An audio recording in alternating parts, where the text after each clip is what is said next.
Ni lori 1 tan Isuzu NMR 85. Kita tengok dalam kabin dia. Luar kita memang tak dapat beza. Ini sebenarnya lori automatic gearbox. Dia siap dengan 6-speed auto punya gearbox.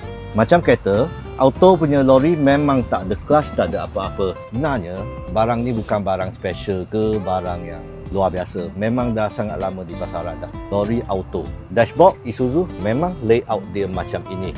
Belakang dia adalah aluminium box yang panjang 14 kaki.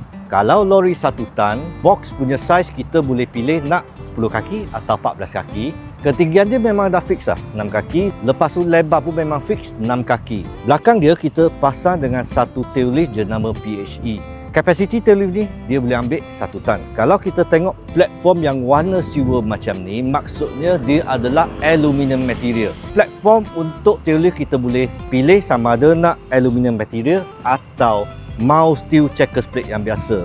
Memang material aluminium ini lagi ringan. Box ini hanya datang dengan 3 pintu standard, kiri 1, belakang 2. Sekian, terima kasih.